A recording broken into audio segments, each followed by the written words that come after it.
दोस्तों, अगर आप भारतीय सिनेमा को करीब से फॉलो करने वाले लोगों में से रहे हैं तो आपको वो दौर जरूर याद होगा जब बॉलीवुड में काम करने वाली लड़कियों का साड़ी में लिपटी नजर आना आम बात थी। लोगों के लिए एक्ट्रेस का काम सिर्फ हीरो के साथ नाचने गाने और रोने धोने तक ही सीमित होता था। सुशीलता और संस्कार की हर कसौटी पर खरा उतरने वाली बात एक्ट्रेसेस के लिए जरूरी मानी जाती थी। भारतीय सिनेमा के इसी दौर को देखते देखते बड़ी हुई थी परवीन बाबी, जिन्होंने आगे चलकर भारतीय सिनेमा का रंग रूप बदल कर रख दिया था। वो एक ऐसी अदाकारा रही जिसने भारत को पर्दे पर इस तरह की औरत के दर्शन करवाए जिसके बारे में सोचना भी उस दौर के लिए पाप था। भारतीय सिनेमा को लज्जा, शर्म और हया से अलग मॉडर्न टच देने वाली उसी परवीन बाबी की बात आज हम करने वाले हैं। शोहरत, पैसा, फेम और खूबसूरती से लेकर गुमनाम मौत पर जाकर खत्म होने वाली उनकी बेहद ही मार्मिक कहानी आज हम विस्तार से जानने वाले हैं। तो फिर चैनल को सब्सक्राइब करके वीडियो के अंत तक बने रहिए।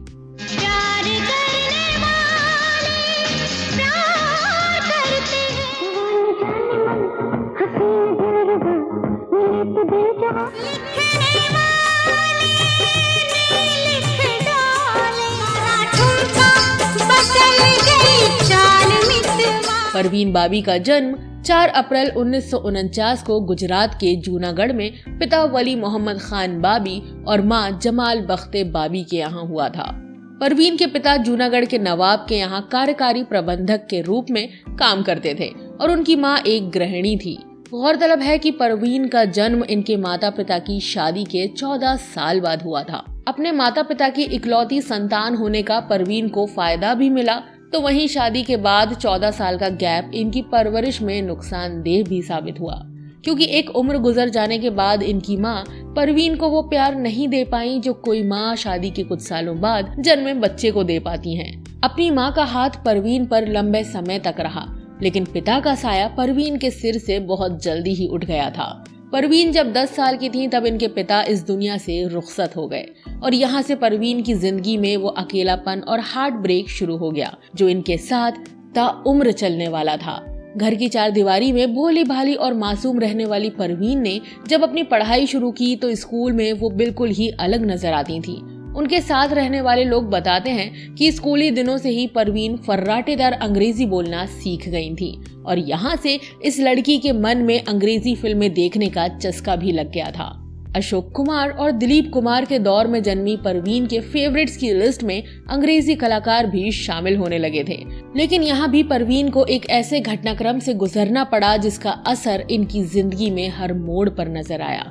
दरअसल 60 के दशक में जब गुजरात में दंगे हो रहे थे तब परवीन बाबी सेंट जेवियर कॉलेज में पढ़ाई कर रही थी और एक दिन इनकी एक टीचर ने दंगाइयों से इनको बचाने के लिए ट्रक में कुछ गद्दों के नीचे दबाकर परवीन को सुरक्षित स्थान पर पहुंचा दिया था। उस दिन परवीन की जान तो बच गई, लेकिन उस मंजर ने जिंदगी भर के लिए इनकी यादों में घर कर लिया था। परवीन इस घटना के बाद बहुत सहमी हुई सी रहने लगी थी। कॉलेज की पढ़ाई के दौरान ही इनकी मां ने परवीन की सगाई साल 1969 के आसपास पाकिस्तान एयरलाइन में काम करने वाले इनके एक दूर के रिश्तेदार जमील से तय कर दी थी, जिनसे परवीन भी बहुत प्यार करती थी और ये प्यार इस हद तक था कि एक बार परवीन ने अपने मंगेतर का नाम अपने हाथ पर चाकू से लिख दिया था। मगर हर मोड़ पर तन्हाई और दर्द झेलती आ रही परवीन को यहाँ भी रुसवाई ही मिली।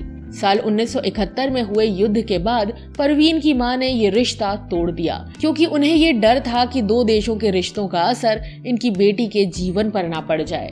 परवीन को ये सूचना डाक के जरिए मिली और इस खबर ने हंसती खेलती परवीन को तोड़ कर रख दिया।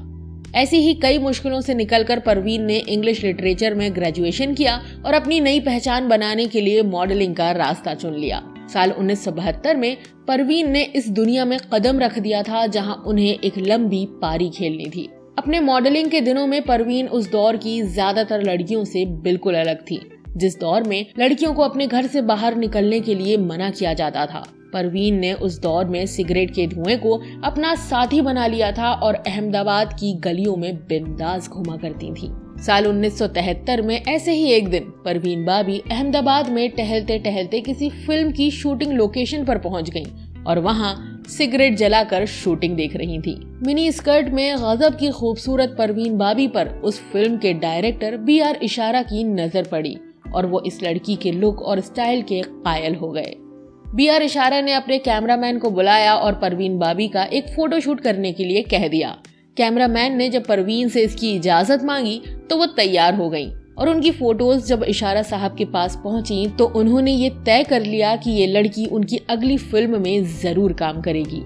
BR इशारा ने अपनी ख्वाहिश को जब परवीन के सामने रखा तो परवीन ने कहा कि पहले कहानी सुनाओ, फिर मैं अपना निर्णय बताऊंगी।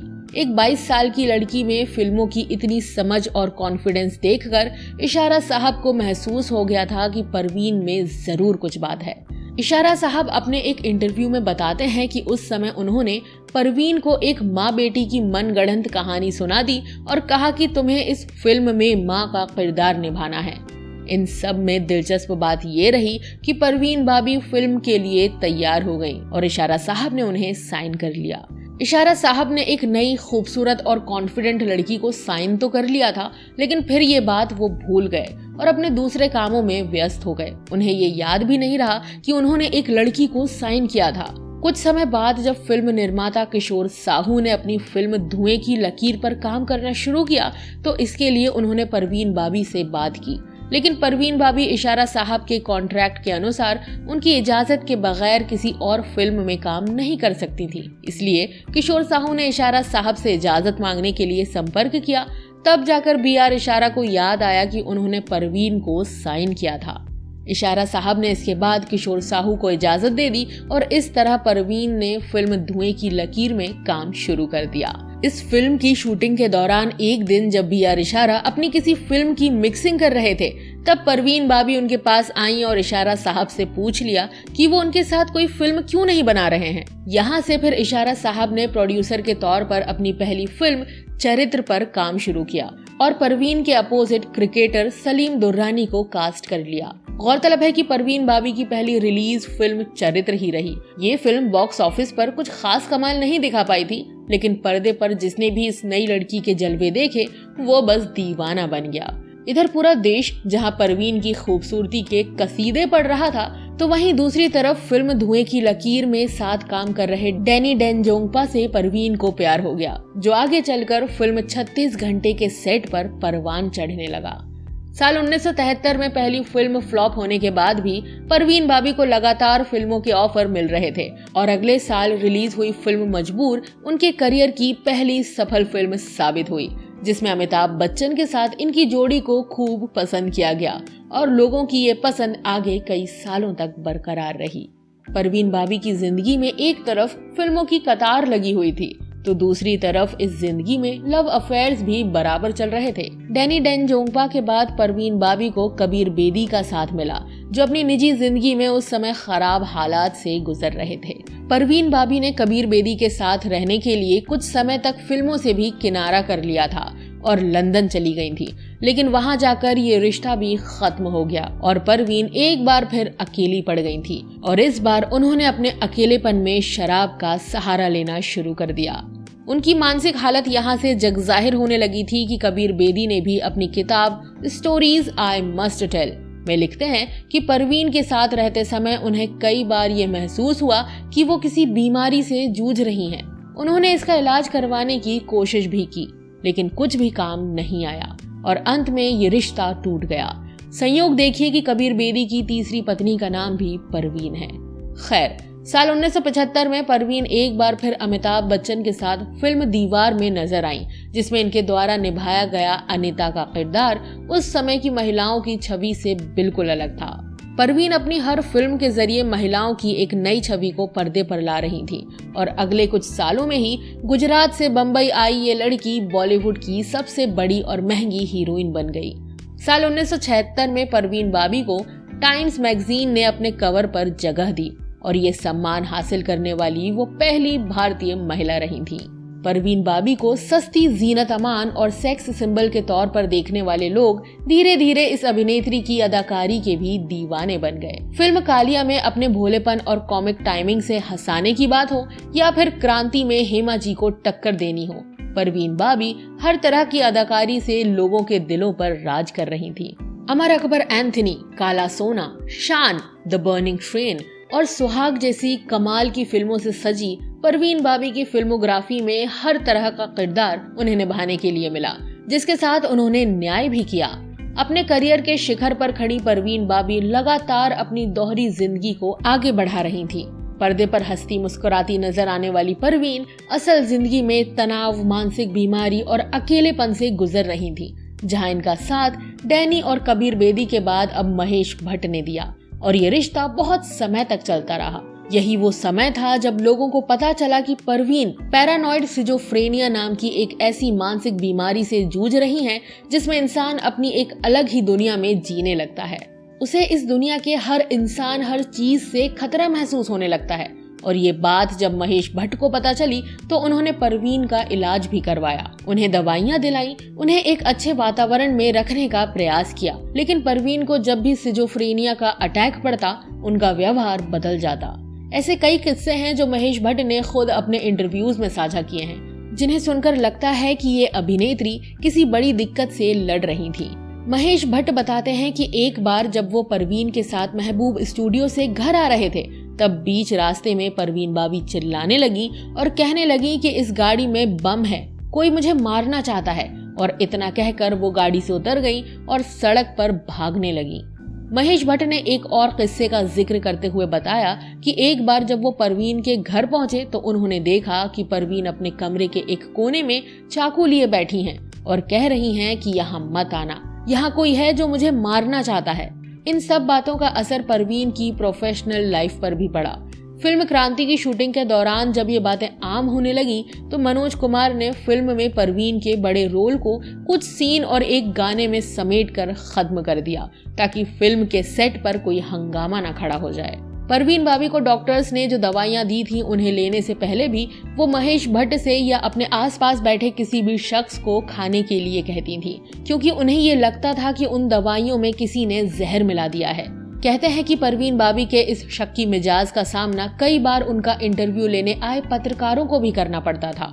परवीन बाबी अपनी बीमारी से अलग एक ऐसी लड़की थी जो अपने साथ रहने वाले लोगों पर पूरी तरह से निर्भर हो जाती थी, और इसीलिए जब साल 1980 की एक रात महेश भट्ट ने उनसे अपने रिश्ते को तोड़ने की बात कही और घर से जाने लगे तो परवीन उनके पीछे पीछे आ गई, बिना ये सोचे कि उन्होंने कपड़े नहीं पहन रखे हैं। ऐसे में महेश भट्ट उन्हें किसी तरह घर के अंदर लाए और वापस चले गए।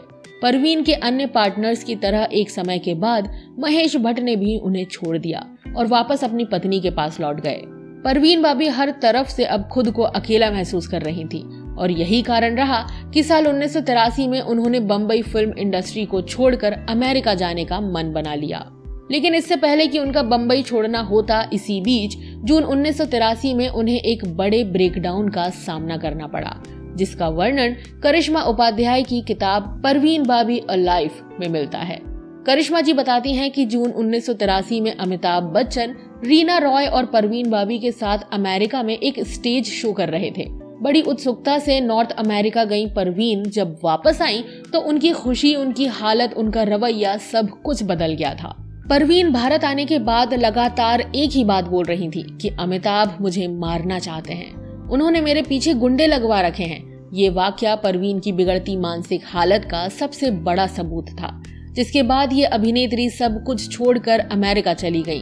और कहते हैं कि जब वो अमेरिका के जेफ कैनेडी एयरपोर्ट पर उतरी तो वहां खड़े गार्ड्स को देखकर डर गई और उन्हें कुछ भी बताने से मना कर दिया। हालात जब ज्यादा बिगड़ने लगे तो गार्ड्स ने उन्हें हथकड़ी लगाई और एक ऐसे कमरे में बैठा दिया जहां कुछ पागल व्यक्ति पहले से ही मौजूद थे। भारतीय दूतावास को जब ये खबर मिली तो उन्होंने परवीन को वहां से छुड़वाया था। एक तरफ परवीन बाबी ने अमेरिका में अपनी एक नई जिंदगी को शुरू कर दिया था, तो वहीं फिल्म इंडस्ट्री में एक अभिनेत्री के अचानक गायब हो जाने पर तरह तरह के कयास लगाए जा रहे थे। कोई कह रहा था कि परवीन बाबी का रिश्ता अंडरवर्ल्ड से है, तो कोई कह रहा था कि वो सब कुछ छोड़कर अध्यात्म की तरफ चली गई हैं। परवीन बाबी अमेरिका भले ही साल 1983 में आई थी, लेकिन फिल्मों से उन्होंने बहुत पहले ही दूरी बनाना शुरू कर दिया था। अमिताभ बच्चन की फिल्म सत्ते पे सत्ता हेमा जी से पहले परवीन बाबी को ऑफर की गई थी और उन्होंने इस फिल्म को मना कर दिया था। लगभग 6 साल भारत से दूर रहने के बाद साल 1989 में जब परवीन बाबी फिर से अपने वतन पहुंची तो उनके चेहरे पर वो चमक नदारद थी। परवीन अब वो परवीन बाबी नहीं रही जैसी वो भारत से गई थी। उनका वजन बढ़ गया था और उनका चेहरा पूरी तरह बदल गया था। कहते हैं कि जब परवीन बाबी ने भारत की जमीन पर कदम रखा तब उनके हाथ में एक कार्ड था जिस पर उनका नाम लिखा हुआ था ताकि कोई उन्हें पहचान सके। परवीन बाबी अब अपनी जिंदगी को पूरी ईमानदारी से जीना चाहती थी और इसीलिए उन्होंने फिल्मों से पूरी तरह से किनारा कर लिया था। लेकिन उनकी मानसिक बीमारी अब भी उनके साथ थी। भारत आने के बाद जब कुछ पत्रकारों ने उनसे ये पूछा कि आप इतने समय तक कहाँ थी, तब परवीन ने बताया कि अमिताभ बच्चन ने उन्हें एक आइलैंड पर रखा हुआ था और उनके कान के नीचे एक चिप लगा दी थी जिससे कि वो परवीन का पीछा कर सकें। अपनी इस बात को सही साबित करने के लिए परवीन ने मीडिया को अपने कान के नीचे एक जख्म भी दिखाया था। एक समय में अमिताभ बच्चन के साथ लगातार फिल्मों में काम करने वाली परवीन बाबी, जो उन्हें अपना पसंदीदा अभिनेता भी बताती थी, अब उन्हीं पर संगीन आरोप लगा रही थी। परवीन बाबी ने ये भी कहा था कि शान फिल्म की शूटिंग के दौरान अमिताभ बच्चन और फिल्म निर्माता निर्देशक रमेश सिप्पी ने उन्हें एक झूमर के जरिए मारने की कोशिश की थी। परवीन का शक्की मिजाज अब बड़े बड़े लोगों के लिए परेशानी का कारण बन गया था। परवीन ने अमिताभ बच्चन, बीजेपी सरकार, अमेरिकी सरकार के साथ कई बड़े बड़े लोगों के खिलाफ केस दर्ज करवाया था जिन्हें बाद में कोई सबूत नहीं मिलने पर क्लीन चिट दे दी गई थी। परवीन बाबी ने साल 1990 में अपना धर्म परिवर्तन कर लिया था और अमेरिका से इंटीरियर डिजाइनिंग सीख कर आई परवीन बाबी अब इसी काम में खुश रहने लगी थी। लेकिन अमिताभ बच्चन का भूत उनके सिर से नहीं उतर रहा था। वो हर किसी को अमिताभ बच्चन का जासूस मानती थी। मुंबई के जुहू में उनके घर पर काम करने आने वाले लोगों पर शक करने लगी थी। यहाँ तक कि मेकअप कराने से भी अब परवीन बाबी डरने लगी थी क्योंकि उन्हें लगता था कि मेकअप के बहाने कोई उनके चेहरे को खराब करना चाहता है। भारत आने के बाद शेखर सुमन को दिए अपने एक इंटरव्यू में परवीन बाबी ने अमिताभ बच्चन पर बात करते हुए कहा था कि उन्हें सदी के महानायक का खिताब देना और दुनिया के 10 सबसे हैंडसम लोगों की कैटेगरी में रखना उनके लिए हंसी की बात है, क्योंकि मार्लन ब्रेंडो जैसे कई दिग्गजों के होते हुए अमिताभ बच्चन सदी के महानायक नहीं हो सकते। और जहां तक बात रही खूबसूरती की, तो परवीन ने राजीव गांधी को अमिताभ बच्चन से ज्यादा हैंडसम बताया था। परवीन बाबी अपने आखिरी सालों में अपने स्वभाव के कारण बिल्कुल ही अकेली पड़ गई थी। फिल्म इंडस्ट्री से जुड़े लोगों ने उनसे किनारा कर लिया था। अब तक उनकी मां का भी निधन हो गया था और ले देकर परवीन के एक चाचा रह गए थे जो वृद्धावस्था के कारण उनके पास नहीं आ पाते थे। साल 2002 में परवीन बाबी का नाम एक बार फिर तब सुर्खियों में आया जब उन्होंने साल 1993 में हुए बम धमाकों में संजय दत्त के शामिल होने वाली बात को सही बताया था और कहा था कि उनके पास संजय दत्त के खिलाफ पर्याप्त सबूत हैं। लेकिन जब उन्हें वो सबूत कोर्ट में पेश करने को कहा गया तो उन्होंने ये कहकर मना कर दिया था कि इससे उनकी जान खतरे में पड़ सकती है। बीतते समय के साथ परवीन को डायबिटीज और गैंग्रीन जैसे अन्य भयंकर रोगों ने भी घेर लिया था और अब वो अपने घर में व्हीलचेयर की मदद से चल पाती थी। अपने जमाने की ग्लैमर क्वीन परवीन बाबी अब धीरे धीरे बेबस और लाचार पड़ने लगी थी। 22 जनवरी 2005 के दिन जब परवीन के कुछ पड़ोसियों ने देखा कि परवीन के घर के बाहर पड़े अखबार और दूध के पैकेट 2 दिनों से किसी ने नहीं उठाए हैं तो उन्हें कुछ अजीब लगा और उन्होंने दरवाजा खटखटाया। जब कोई जवाब नहीं मिला तो पुलिस को बुलाया गया और पुलिस ने जब वहां पहुंचकर दरवाजा तोड़ा तो अंदर एक कमरे में बेड के पास व्हीलचेयर पड़ी हुई थी। फर्श पर अखबार बिखरे हुए थे और साथ पड़ी थी एक सड़ी गली 2 दिन पुरानी लाश, जिसे देखकर कोई ये नहीं बता सकता था कि ये वही परवीन बाबी हैं जिनकी खूबसूरती लोगों को दीवाना कर देती थी। प्रोड्यूसर, डायरेक्टर्स और मीडिया से घिरी रहने वाली वो परवीन अब इस दुनिया को छोड़ चुकी थी। परवीन बाबी की मौत 2 दिन पहले ही हो गई थी जब उनके पास ऐसा कोई नहीं था जिसे वो अपना कह सकें। तमाम इन्वेस्टिगेशन के बाद परवीन की आखिरी इच्छा के विरुद्ध उनके परिवार ने मुस्लिम रिवाजों से इस हीरोइन को जमीन के सुपुर्द कर दिया और जब ये हो रहा था तब भी उनके पास मुट्ठी भर लोग ही मौजूद थे, जिनमें उनके 3 आशिक महेश भट्ट, कबीर बेदी और डैनी डेंजोंगपा भी शामिल थे। महेश भट्ट ने अर्थ और वो लम्हे नाम की फिल्म बनाकर खुद को परवीन की आखिरी हालत के लिए बेगुनाह बता दिया। कबीर ने अपनी किताब में सफाई पेश कर दी और डैनी ने इंटरव्यू के जरिए खुद को बचा लिया। मीडिया ने पागल कहकर अपना पल्ला झाड़ लिया। फिल्म इंडस्ट्री हमेशा की तरह भूल गई। और बात करें परिवार की, तो वो तो परवीन बाबी को कभी नसीब ही नहीं हुआ और हमेशा की तरह परवीन बाबी मरने के बाद भी अकेली रह गईं और खुद की हालत का बोझ अपने ही कंधों पर रखकर इस दुनिया को छोड़ दिया। परवीन बाबी के मामा मुराद खान ने उनकी मौत के बाद एक वसीयत को सामने रखा, जिसमें परवीन की 80% मिल्कियत का हकदार गरीब बच्चे थे और 20% हिस्सा उनके चाचा के नाम था।